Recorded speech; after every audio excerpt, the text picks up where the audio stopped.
we're back. We're back. And you're back, which I actually Back. didn't, I didn't plan on, but I just was kind of thinking about how well our conversation went and like how fluid it was. And at like 1 o'clock the other morning, I randomly just was like, "You want to like low key be my co-host?" And you're like, "Yeah." So here we are. Um, I definitely like enjoyed recording by myself, but I also think that it is cool to have more than one perspective, brought to the table and to the conversation. So I really liked the way that that worked. And I was lucky enough that you wanted to waste your time with me. So that's cool. Yeah. I Um, mean, of course. obviously. Shenanigans. Right. Shenanigans. So, yeah, Unraveled episode 8. And we are going to talk about a not so fun thing, but I think that we're both in a good place to like have this conversation. And I thought that it was a good segue off of, or last week's conversation rather, segued well into this because, we talked a lot about how our moving and like big transitions that we had experienced like within the last year has really impacted like our senses of self and our mental health, um, and really has challenged us like in good ways and more uncomfortable ways. So I wanted to talk more about that and kind of like jump into the whole mental health conversation, which I feel like is a huge conversation just in general, in the world today. But I also think it's one of those things that like really cannot be talked about enough. So in coming up with like, I want to come up with new, refreshing ideas that like not everyone's talking about. One that was one where I was like, well, everybody talks about that. And then I thought about it and I was like, you really can't talk about that enough though. Um, so because it's not like we have resolved, it's not Yeah. like the world is like mentally healthy and there's constantly things happening that kind of make us question our brains and if they're doing okay. Um, Mhm. so we're gonna play a little game. It's not. I really think I don't think I should call it a game. Um, but We're gonna test our mental health. We're gonna put a mental health to yeah. the test. So Kendall and I have come up with questions for each other. We've obviously been friends for years now, and we have gone through a lot with each other. We've observed each other go through a lot, and have kind of been like each other's support. And even though like we've, had our separate paths of life since college, we have still kind of been one of those stable people that we share, the bigger happenings of life with. And I would personally say we are people that, we each feel safe not being our best selves around. Um, The I messy sure as fuck do. process. Yeah. Messy. So, right, like things have gotten messy, and I think that it's very important and special once you gain that kind of comfort with someone because friendship comes in all sorts of levels. And I think that we've both come to a point with ourselves where having these conversations in a more open setting is really not so terrifying because like we do still both struggle, but we also have a sense of security that, we may not have had before. Um, so I guess we're just kind of like gonna get to know each other even more on air. It's like speed Um, dating. yeah, is this like is this Is this speed speed dating? dating? Right. So yeah, like Have when's the you been last to time? therapy? When's the last time you had a panic attack? Yeah. Right, What triggers you? right. So we're just gonna get into it. I think we should just get into it, and I should stop babbling. Okay. Cool. All right, who wants to Okay. go first? I'm down. Rock, paper, scissors. Right. Um, I just I just took the Okay. stage for a minute, unless you don't want to. See, we're both No, being very like like, the angst is real. you go. You go. You go. Who's gonna talk about well, let's just jump right into it. Let me just come for your throat like real quick. All right, I'm Um ready. I can do it. I'm fine. okay. So we're going to talk about early Natalie, Oh, and I think that's a good place to start. she's going Is for the neck.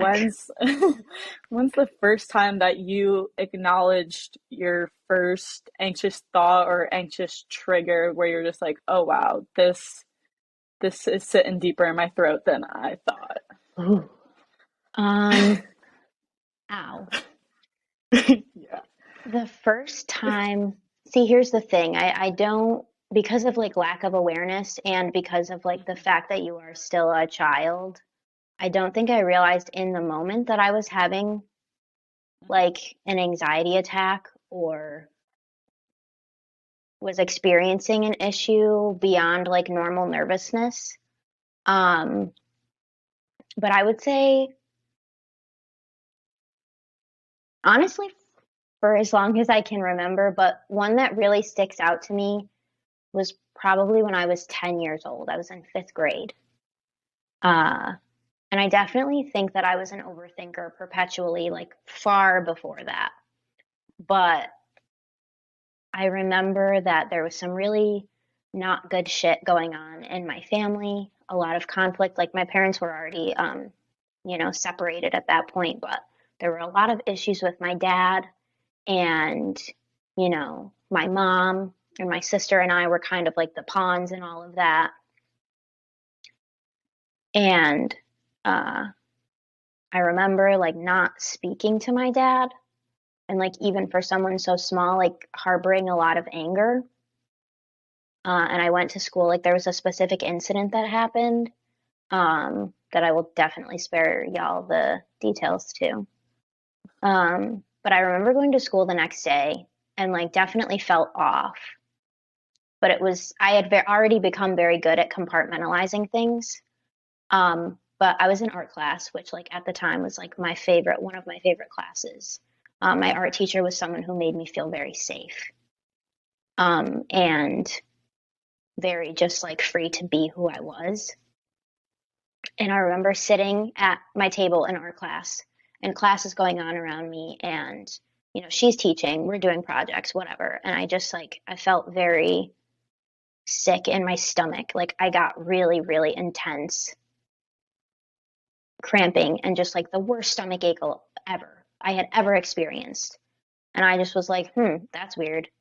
So after a while, like I just tried to sit with it and sit with it and sit with it.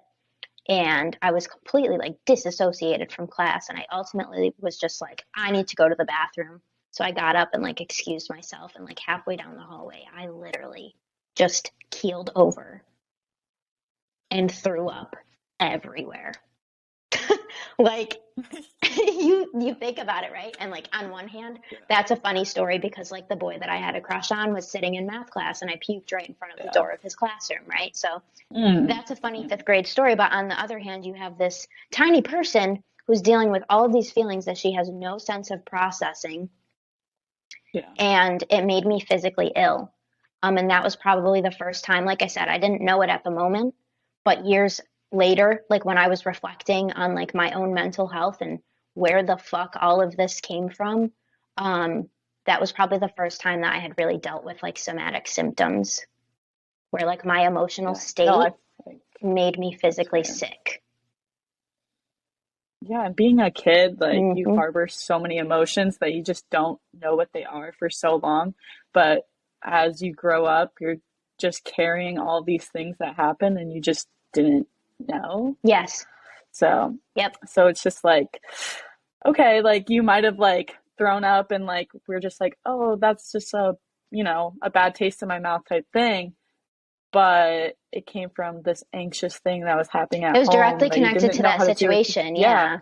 yeah, and like, I feel the same way, like growing up in kind of the same environment, home was like this anxious place, but like it was supposed to be home, and you're Hmm. just like, where do I put those feelings? And yeah, then you throw up in front of your crush in math class. Yeah. I'm so sorry, Brian. Yeah.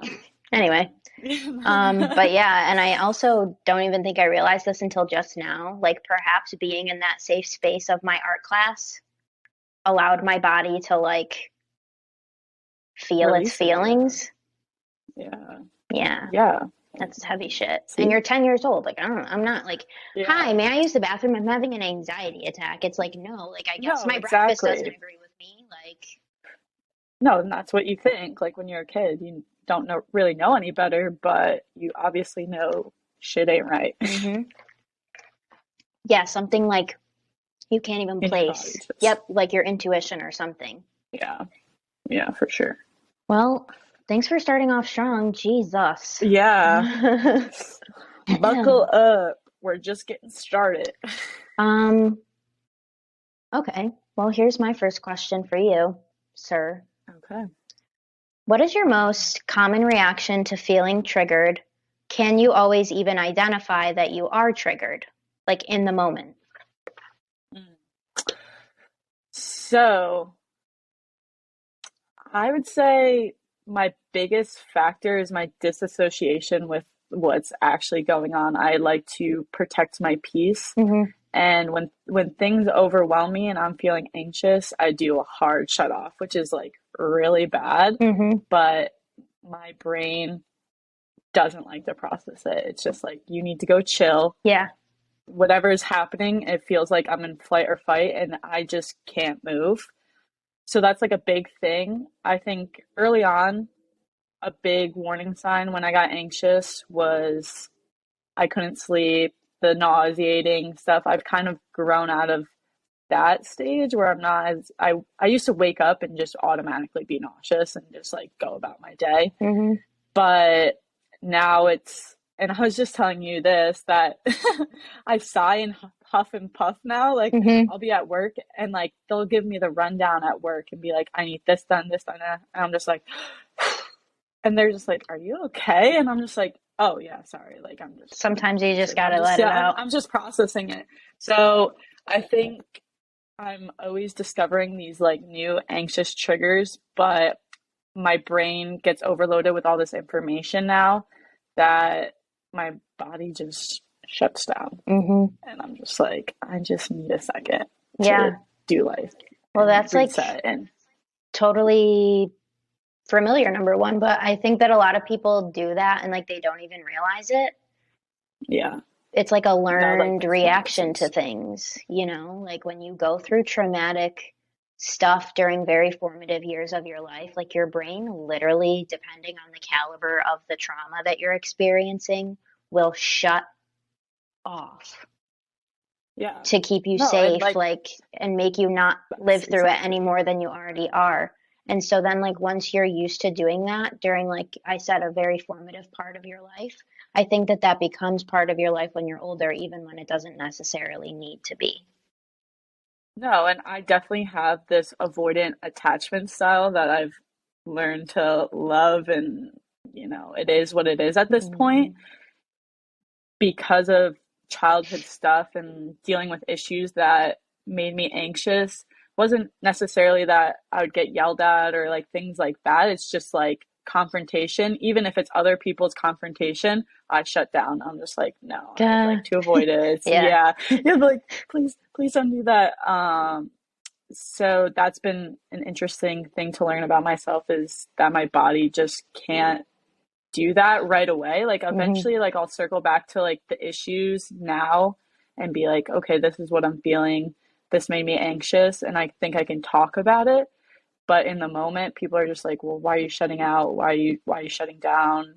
And it can be difficult to deal with someone like me with an avoidant attachment style with people who want to be fixers of That calls problems. into play their own anxious attachment style, though. So, like, it Yeah, takes yeah, two. no. So no, exactly. So that trigger again. So right now it's just the huffing and puffing, and I just have to kind of live with the triggers now. And I think that comes with anxiety. And now that I have an adult perspective on my anxiety, I think it's in a healthier way. It's not under like my weighted blanket, like not being able to survive the world. Now I'm just like, okay, like Yeah. we're gonna have to live with this a little bit better Hmm. and obviously express that to people.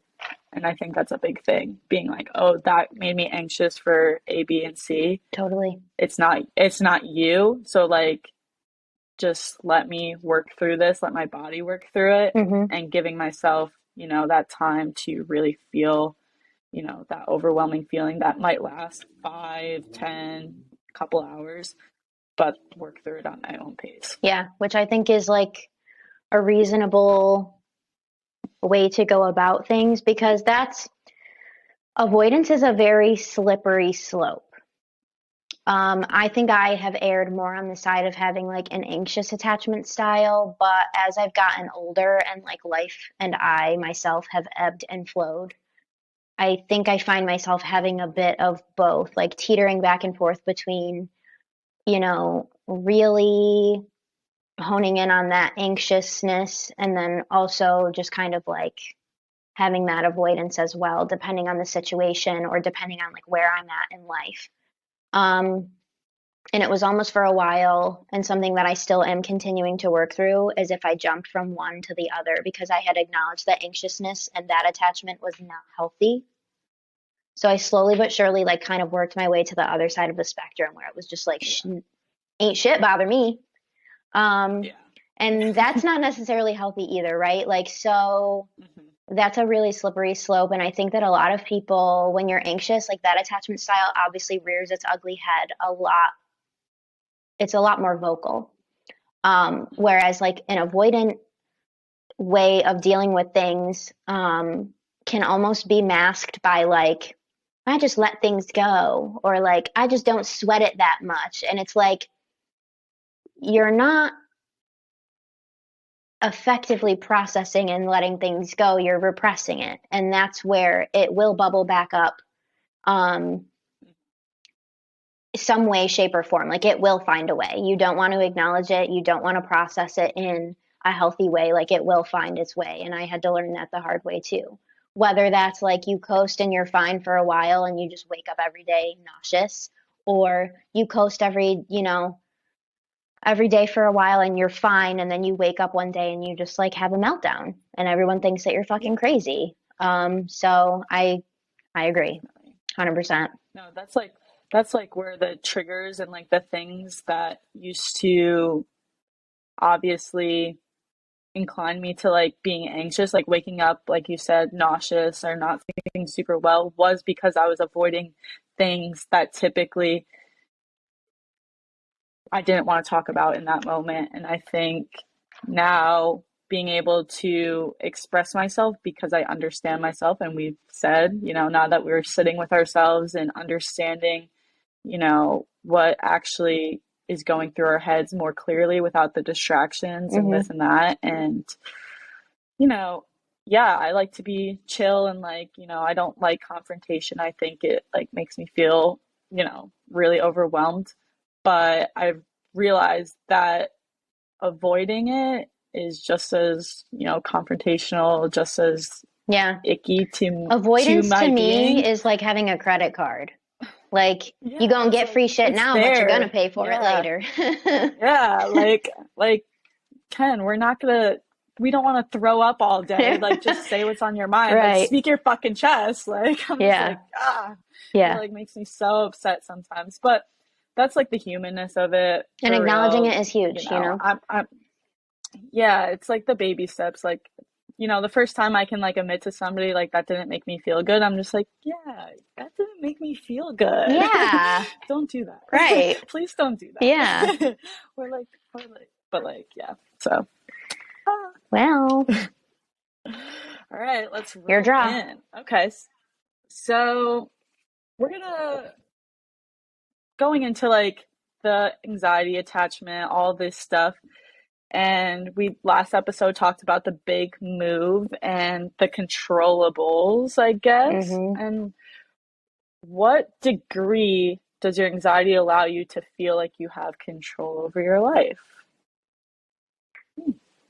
Girl, what? Um, First of all, it's literally a self-fulfilling prophecy, which is what I've had to remind myself, and I've definitely had to learn the hard way.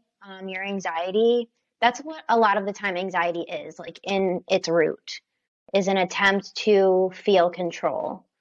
Because if you feel Hmm. control, if you know the answers, if you have authority over the outcome of situations, then you good. Like you're good. Everything's fine. Hmm. So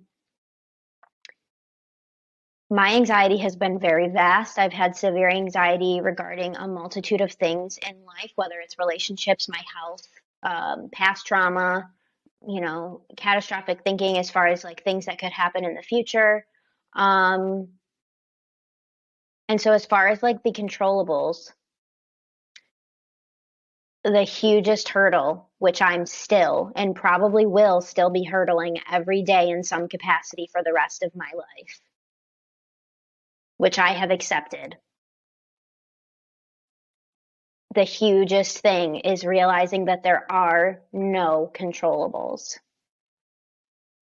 And it's easy to say, right? But like, I'm Hmm. not kidding when I've told you that there are periods of time where every time I leave my house, I wonder about all of the possible things that could happen that are horrendous. Um, and so you can definitely prepare yourself in some ways. It's in one way, it's like realizing that there are no controllables, but also realizing that I do have control to an extent over how I may react to something, number one. And number two, that while I may not be able to control things, I can best prepare myself to deal with them. Yeah. Whether that be, having that tool belt of like really fundamental stuff that I think kind of slips through the cracks. And I don't have it, down pat all the time. So I'm not going to sit here like I'm some mental health guru who drinks enough water all the time and always gets enough sleep because it's not true. Oh yeah. But those things I have learned, like while they seem trivial and small, really do allow you to ease your own tensions when it comes to like trying to control everything else. Like, what can I control? Hmm. Like the foods that I put into my body, or the amount of sleep that I'm getting, or whether or not I say yes or no to, being asked for something, or being in a social setting when like I'm kind of already running on E. So, like, just the thing that I can control at the end of it all is myself. So, it's kind of Hmm. like anxiety is this displaced need for control of external things. Hmm. Um, and so I guess I really just tried to manage that by turning it inward as much as possible. Like, you can't control how other people are going to treat you. But what you can do It's a is big make one. yourself a turkey sandwich, watch some cartoons, and remember that you are Yeah. okay. Like, Yeah. Yeah. No, I definitely agree. And like sometimes in the moment when something negative is like happening to me hmm and like you get on that spiral and like I think I can both say that we've done this, like one bad thing and we're just like, oh well, this makes this and that awful. hmm So I think through growing, we've found those like moments to chill and be like, oh, okay, I can control this.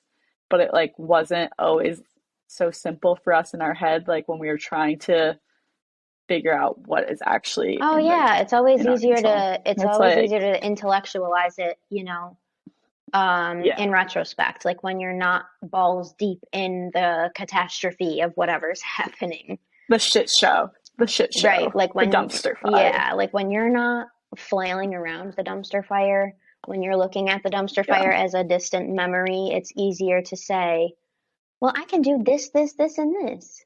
It's harnessing it when it's actually yeah, happening. That's the true talent, or the true talent, yes, and the yeah. true challenge. So that's No, still something that that's the I'm like, controllable. I gotta master that. If we could master this, whoo, whoo. Yeah, But for real, I could do step anything. by step. I Yeah. walk around the world sometimes and I look at people and I'm like, if you only knew the shit I'd be fighting in my head every day. No, seriously. I'm just like at You any think you're moment, gonna my cross fists are up. me? Right. Mm, Hmm. I'm doing it to The people in myself. my Like, head you are the think you can meanest hurt bitches I've me? ever met. No, like you think you can hurt me. I already hurt myself. Yeah, that's a goddamn fact. But So we're on question two, right? I mean, yeah, are we? Oh my I don't God. even know. I I kind of already, we kind of already talked about this, but I guess I could ask it in a different way. Um, my question originally was like, what does an anxiety attack look like for you? mm, Like an attack, not just like a, an attack. not like a tidbit of like, I was just nervous for a sec, but I'm fine now. I mean, like an Yeah. attack. Like, and I mean, I No, guess I like could my beg whole the question, like, have you ever had one? oh yeah.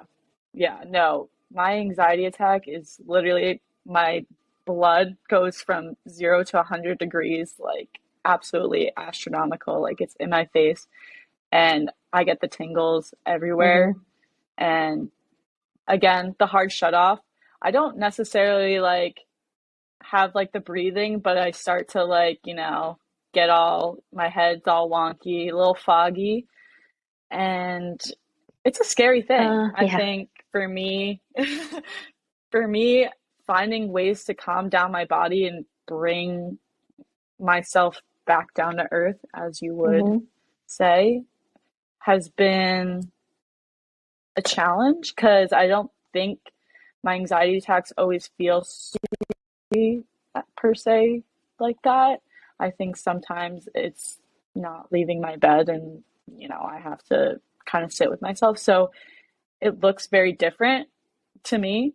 And for me, finding tactics like, I count in my head all the Mm-hmm. time. Like I'm just like one, two, like I have to talk myself through it, and I'll talk to myself, and that might sound a little crazy, but like No, I'll I legit, mean, you ain't a person uh, if you don't. I have to, I have to like kind of save myself in that situation. I have to, remind myself. It's kind of like the controllables. I have to like say those things. I'm just like, well, this isn't gonna matter in an hour. This isn't gonna matter in a day. So like bring it back down. Mm-hmm. And I think it's just getting to know my body, from when my blood is like boiling and, in the moment I can't do a lot. That's where I disassociate until I can deal with it and I kind of leave the room or I do something different. And I think in this world, it's so hard to kind of get away from literally anything because we're so Yeah. connected. And I think that makes somebody with anxiety like so impossible because you'll literally be in an empty room and you still kind of feel connected to like everything and everybody type deal. Mm-hmm. And maybe that's like, you're on the phone too much or like you like just had a conversation or literally just my thoughts on loop. And it's hard to find that peace in your head to actually calm down like when you're super Mm-hmm. anxious to the point where I'm like having an anxiety attack or crying on my bathroom floor and I can't get up. It's like kind of like okay, like this is a regulating body moment. And I think whenever I'm super anxious like that where I need to let out that stronger emotion that's pent up, it's because my body just like needs to Mm-hmm. reset, as scary as it can be, and you just like never want to feel it again. And I never want to like have my head in the toilet throwing up my breakfast, but hey, that kind of Mm-hmm. happens. So I think, they're definitely less now that I'm older. Like my panic attacks are definitely less, but it's just living and learning, dealing, Yeah. I guess. Yeah. It's also kind of ironic because, like, for me, I've definitely, like I said before, dealt with physical symptoms of anxiety for as long as I can remember. But I don't think I ever really had um, a panic attack until Hmm. like 3 years ago, 2.5, 3 years ago. Yeah. And so I was older and I had already been dealing with anxiety for, many years. And it wasn't any surprise to me that I had anxiety. I had, gone to therapy, been medicated, all of those things. But I had never had a full blown panic attack. And when I tell you Hmm. that shit changes you, like having Yeah, just one, like I've had a couple at this point, but having just one literally changes who you are. Because in that no, moment, and it I think does. it looks different for everybody, the symptoms, how it, surfaces, how it affects you, but I literally thought I was dying. No, you Um, literally feel like the world's ending. I could not feel my hands. I could not feel like it went up my arm. And then of course, like you're already in a really, really Hmm. fragile state of mind. So I'm like, am I having a fucking heart attack? Like your heart No, is racing, like you're just completely disassociated. And I just remember like literally having to be like bear hugged, like human straight jacketed and just wrapped up in someone else's arms and just like rocked back and forth because like I needed to be grounded because just as you mentioned, like when you're in the heat of that, like you are not a person. You are outside of your body. You are hmm kind of like orbiting in some other realm. It's terrifying.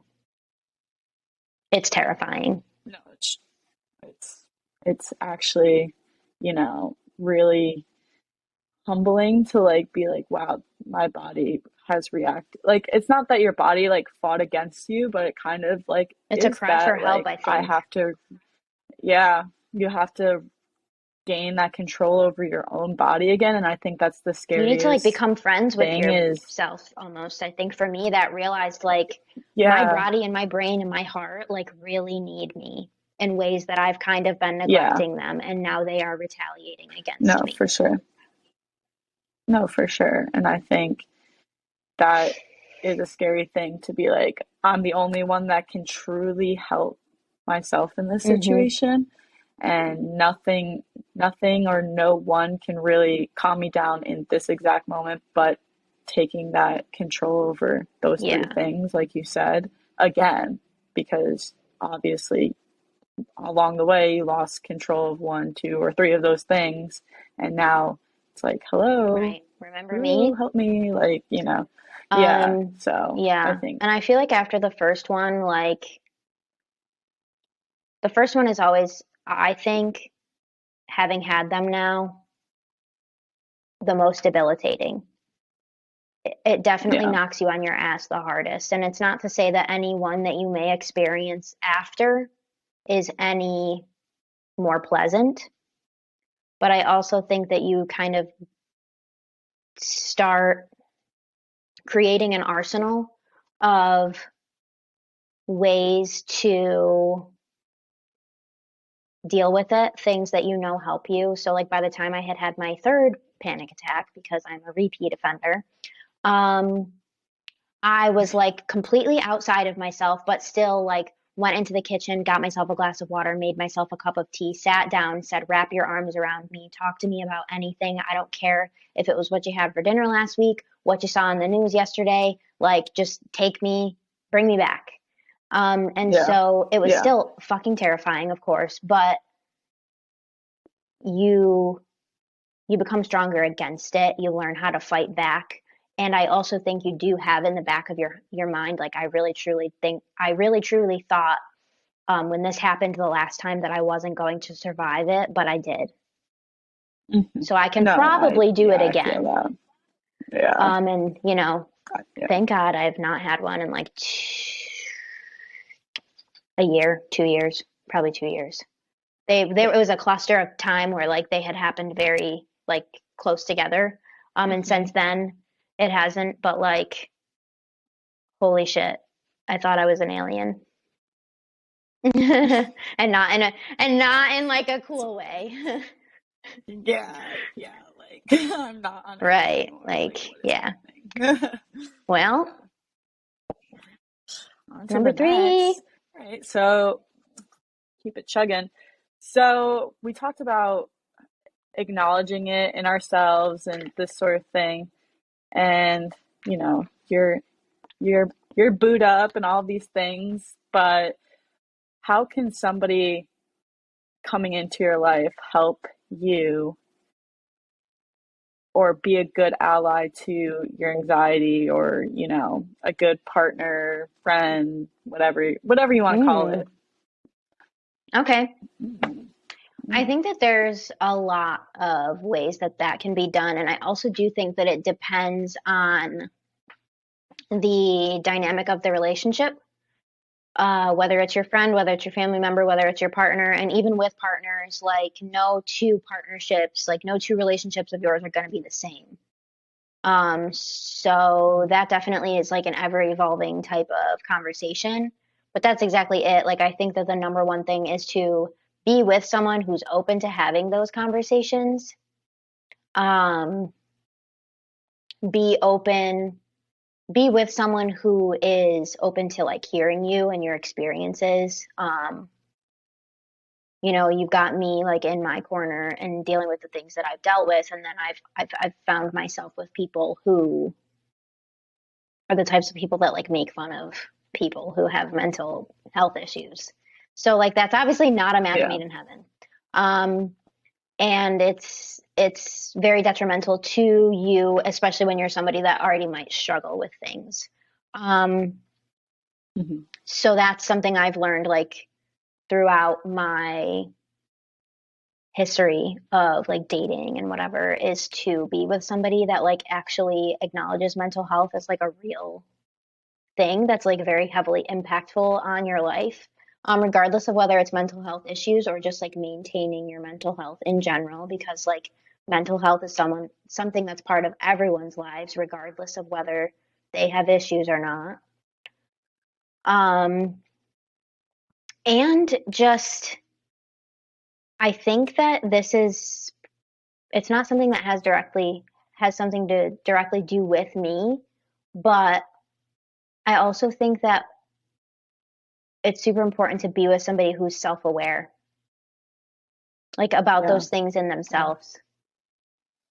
Because when yeah, you have like this person's clusterfuck and then this person's clusterfuck and they fall in love, you have one giant clusterfuck if you don't learn how to acknowledge what's part of yours and this person acknowledges what's part of theirs, and then you learn how they may impact one another's and contribute to this larger clusterfuck. mhm, Um, definitely. so that's important too. Just self awareness, and even just like I've learned that I really yearn for the capacity to like to already be on the same kind of level in what you're dealing with someone else, because like no two people's experiences are the same, and no two people are going to be at exactly the same point in their lives and their growth and whatever. But I also think that it's really important that like you either find yourself with someone that is at a similar point as far as their awareness and what they might be doing to help themselves, or you really have to ask yourself if you have the patience to be with someone who may just be acknowledging these things, or maybe hasn't even acknowledged these things within themselves, and is really just pondering the idea of embarking on that journey Taking for the next step. themselves. So you have to ask yourself if you're patient enough, or if that's something that's going to really set you off your tracks, or if it's something you can work with. And you just, you got to be open minded. And I think it would really benefit if you're with someone that's also open minded and not, defensive about that. It's true. Yeah. Because it's a It's true. struggle and it do be real. Yeah.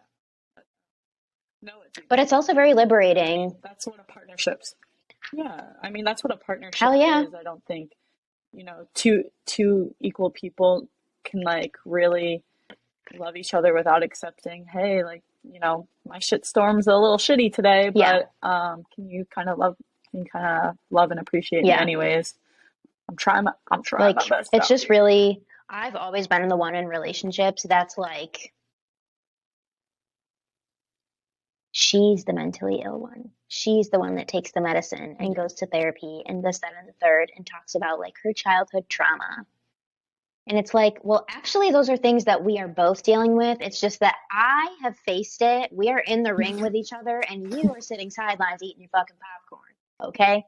Like, Yeah. Yeah. God. We're doing the work. And I don't, and like that's the thing, like through my time, I'm just like, okay, like yeah, like I've been at different levels with different people that I've Mm-hmm. dated, and that's just kind of how it is. It's the patience Mm-hmm. thing, it's the figuring each other out. And I think, you know, right off the bat, you're not going to create a super safe space unless No, you're but you have to able create it. to meet some, yeah, exactly. And I think, if you're not willing to do that, yeah, things are just going to slip through the cracks and it's just not going to work. But Agreed.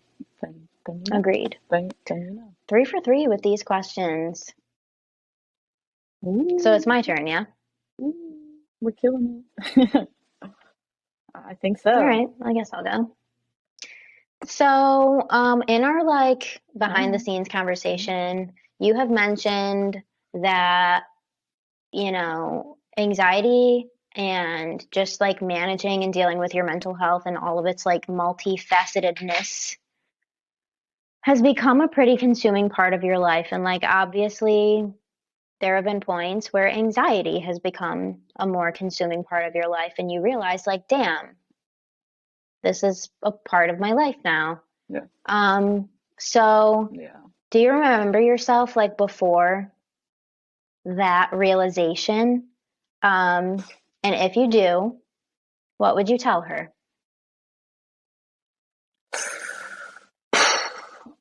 I mean, I remember young Ken, and she was always a little anxious being, but I think again finding those ways, like you said, that things are just not Mm-hmm. controllable, and I'm a type of person that loves the pattern because it makes my head feel good, when, again, I said it last podcast, the results oriented mind is can be Mm-hmm. dangerous even for me. And I remember like being young, and when my parents were no longer together and those first holidays were not celebrated the same anymore, I was, acting out, and I like couldn't handle Mm-hmm. it. It was just like, well, this is what it was always like. Why is things changing? And that made me super anxious. And I was like, I don't want my life to like look, I want it to like be this thing that's so perfect, and it clearly was not. Mm-hmm. So to like sit down little Ken and be like, hey, like this is life, sometimes relationships aren't healthy, even if they're your parents, and sometimes, you know, childhood Christmases look different, and Thanksgiving can be celebrated with friends, and you're gonna go on and do the things that you want to do, and the high school crush that soul crushed you is not something to cry cry on the bathroom floor about, and walking through the halls of high school and being like, I don't want anyone to know that I'm gay, like simple things like that triggered my anxiety. Or, oh my God, is my family going to be okay? Like with me, like dressing or acting or bringing home my first girlfriend. Like these are things that are out of my control because they're other people's reactions. The only thing I could really control, or she can control, is, the things that I do Mm-hmm. now. And I think there's so much pressure being a teenager or a young Yeah. adult that makes life so hard, and it feels so hard even though you're not doing super adult things. It's just the pressure we put on ourselves. And, I wish I could go back to like little Ken before the world like kind of tainted that version of her. And, I still have like a great life, but like, I wish she didn't struggle the way that she did, and realize that life is always going to be like that, Mm-hmm. it's a survival, like you don't have to survive life. You can actually like love life and do the things even if they're hard things sometimes, goodbyes are hard, hellos are hard, new beginnings are hard, and it's not the Hmm. end. And sometimes when you're young, it's like the end all Yeah. be all. And she was like that. She was a drama queen, Talking little about you pet in the third drama queen. person. She's just like, Like, she ain't me. I don't know her. like a little, yeah, yeah, like, but yeah, I think, even now watching like my younger nieces and nephews and like seeing how much fun they have, like just playing in the backyard or just doing the things that you don't get to see because you don't really remember Hmm. them. And now like I'm seeing them do it and I'm just like, wow, to like live a life of an 8-year old again without like any care in the world besides, playing blocks and all Right. these things. And it's so goofy because it's very healing to see that version of kids and remind myself, hey, you survived a lot of shiz that made you pretty Hmm. anxious and but it made me strong, but it also made me weak, but not in a weak sense that you like think, oh, she's weak. No, It's it's just like, like you shouldn't no, have like had broke me to, down. Like you shouldn't have had to. Yeah, yeah, it's like I shouldn't have had to survive certain days. I should have, you shouldn't have to worry about those certain things, but the world isn't perfect. And I think, even meeting you or many other people, we all kind of go through the Hmm. shiz, The you shiz. kind of carry, you kind of carry those parts of your life with you, whether or not you realize it until much later Hmm. in life. Kids are sponges, and I was just watching, this TikTok, and it was just like, yeah, kids carry from 5 years old. You're absorbing Hell yeah. everything, and you carry like. If something made you anxious when you were 5, you're dealing with it now. And I'm just like, oh, okay, that makes so Hmm. much sense. Um, Yeah. And I but don't think a lot yeah, of people realize that.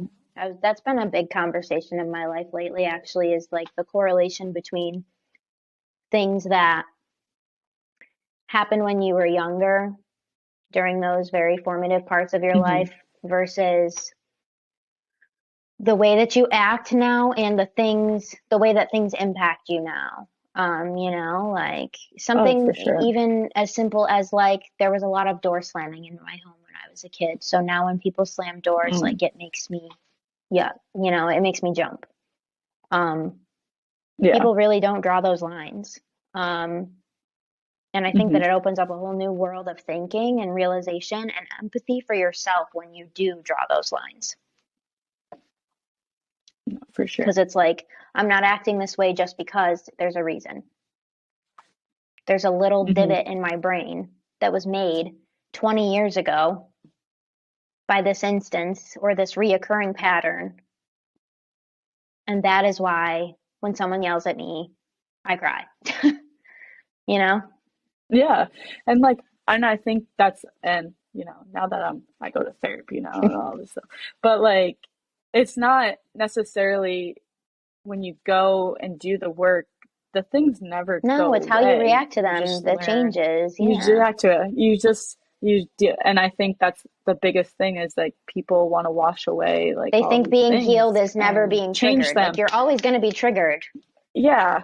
Yeah. And I think that's, the thing, the misconception of, going to therapy and being like, oh, this didn't work, or, you know, doing the work, oh, I'm still like so upset. And you're not going to change that past outcome because you literally Hmm. cannot. You know, those things happen. And unfortunately, everything that we do every second of the day is set in stone. You can't, reverse. So, what can we do to react better to certain things? And that's Yeah. the healing. And people don't realize, that we just keep it Keep keep it it going. going. Um, who asked last? It was me. I did. Also, I Yeah, I somehow know. We skipped just over we a keep going on question, the but spot. it's fine. I'll circle back after. Hit me. Okay. Okay. Well, we did a lot of the anxious talk, but now I want to bring it whole. And, as somebody that lives, breathes, anxiety for like the rest of our lives, God bless. Um, what are some words that you live by as like a whole? I just want you to kind of give us a little, you know, she's a she's an adult with anxiety. Like, what are the words you live by? Of course, like being put on the spot, I'm like, I don't know any words I know. How do you actually. sum up your life? Um, I mean, What are like, words? What are do you words? want like quotes that I love, or do you want just like things that I tell myself, or what? Hey, hey, this is like speed dating. You gotta pitch yourself. No, Pitch myself. anything, literally anything that Um, anything. Tell people what what what inspires you to live an authentic life, even though somebody that has been through the ringer of life per se, and the girl, I guess, that sobs every once in a while or is anxious every mhm. 3 days. What can you tell the I world? think that life has really just been like, especially in my adulthood, a large process of getting to know myself again, um, being okay with constantly changing, falling in love with like the parts of the human experience that are not awful and capitalistic. Um, right. Tea. Never mind. I Tea. digress. Um, Also just like constantly reminding myself that I get a chance to do it again. Like obviously I've only lived one life, this one life. But I feel like at a certain point in time, like I started to live life for myself and realized like, you know that trend right now where there's like that Christmas song and it says like war is over? Like I feel that. Reminding myself constantly that like I don't need to run anymore. I don't necessarily need to constantly fight. That I can invest my passion into things that really enrich me instead of investing that energy into simply surviving. Um, and like I always tell you that I feel like insatiable in life, where like I Mm. constantly am like a hungry, hungry hippo for new adventure and that it almost feels like I'm never satisfied with what I'm doing in the moment. And the other day, like one of my friends posted something on Facebook. I can't remember what she said, but this thought like appeared to me. And I really just sat there and was like, you know, her post was about being regular, like not being ashamed of being a regular girl.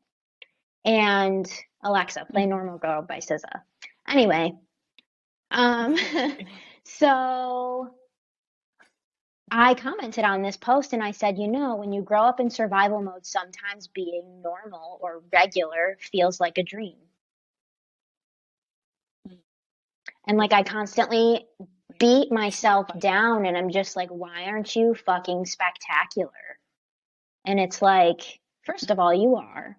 And second of all, it's really spectacular that you get to have like basic stability, and to afford yourself a life without constant struggle at this age, mind you. Um, when, you were 10 years old, 15 years old, 18 years old, like wanting to like not exist. So Yeah. really just reminding myself of that when I get down on myself, like no one can ever take that away from me. The beauty that I find in like the littlest of things, because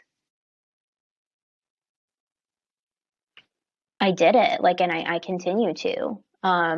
And that I don't need to be having this grandiose adventure for my life to be meaningful and for it to be special and important that, I am every single day breaking those patterns, that have they had kind of had chains around me for a while. You can't beat anxiety, but you can change the narrative that I think people put this negative connotation around. It's like anxiety's different for everyone. So I'll only speak on like, my Hmm. experience, and you'll speak on, but I choose to not let anxiety win Mm-hmm. the game.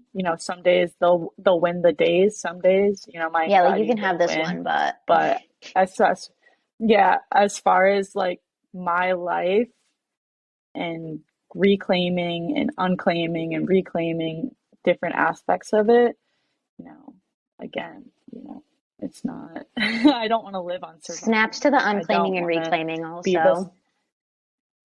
yeah, like, you know, I can't change Mm-hmm. anything again. I'll say that till I die, but you can let things go and be, and you can't continuously let your brain decide, oh, if this one thing was a little bit different, this outcome would have been so Right. much You waste greater. so And much time in the that's just process, like not, living up in that space of that's, like what coulda, shoulda, and woulda been. yeah, yeah. And, that's a big thing with my Hmm. anxiety is learning to be Oh more yeah, me too, girl. present. I'm like, That has hello. that that that has helped me so much. You know, you have to be present and you have to, again, yeah, take that control of your life in a healthy way that doesn't let your anxiety rule and gruel and drool all Yeah. over. It's you know, I think many people have that stigma with anxiety that you can't live a great life Or with like if you anxiety, have but trauma, hey, then like you're I think, soiled. yeah, it's just like, okay, we've all grown and gone through things, and to acknowledge it is Hmm. the brave thing. So just acknowledge it and just accept it. Life is not perfect, and that makes it kind of Right. wonderful sometimes. I agree. Um, in the wise words of Kanye West, my presence is a present. Kiss my ass. Yeah. So Kiss there's my that. ass. Um, okay, one more for me at least. All right. What is Yeah, that was it. one thing that has consistently saved you from yourself? Like, what is one thing that has consistently brought you back down to earth when you're in the height of like anxiety or like being your own worst enemy, getting in your head, whatever? Like, what's one little like vice or outlet or whatever that has kind of like made you not want to curl up in a ball? I think, again, that present factor that most of my bad days I've never really Hmm. remembered. And the simple factor that in a year from now, it won't even matter. And I think that is like such a freeing thing is when you have control over what actually matters in that moment. You live, you breathe through the emotion that I'm feeling. I'll have a horrible Hmm. day. And then, I don't even remember last Tuesday when I was, Right, whatever was going right. on. You don't remember those things. And I think that's a freeing thing that has really brought me back down to earth is how fast a year can Hmm. go and even days and weeks, and it's flying by. Like, why am I not wasting my time on this negative emotion, Emotions but are very fleeting though sometimes. why am I holding Yeah, yeah, yeah, what am I actually yeah. holding on to? I think, like you said, yeah, emotions are fleeting. It's like those feelings are temporary, those things are in the moment. And sometimes I'll even wake up the next morning, I'm just like, I'm so glad like I didn't like speak on that when I was like I'm so in glad that I kept my mouth state. shut. And I think that's like yeah, and it's just like, okay, I think that's like another thing is actually like sitting with yourself Hmm. and your words. And as I think I can be patient with my words now and articulate it. Not that I'm calculating what I'm saying at all times, like, but emotions can be unreliable. We say words are The emotions unreliable, but that like the drive them emotions sometimes behind the words can though. be yeah, yeah. So that's another thing that brings me back down to earth. It's just like in that moment, how I reacted. I was triggered, that upset me, Hmm. this or that, but is that actually like how I constantly feel, or is this just like a momentary blimp in my life that and I think that's like a big thing. And also I can't control what anyone else does. And I don't You want to. know, God, that's we say between that you all and the God. time. Yeah. Like, Yeah, woo.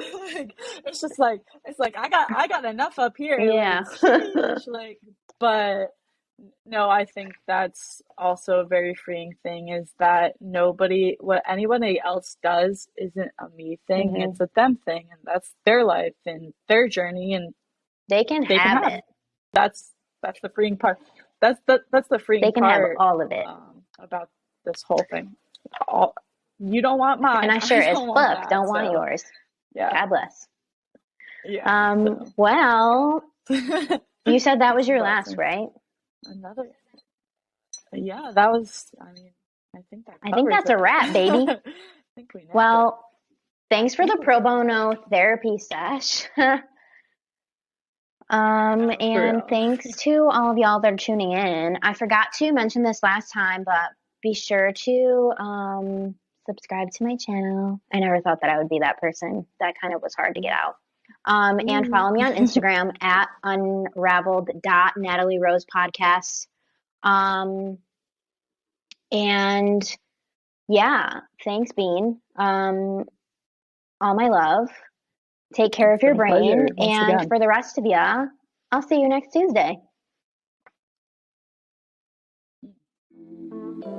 My man don't love me,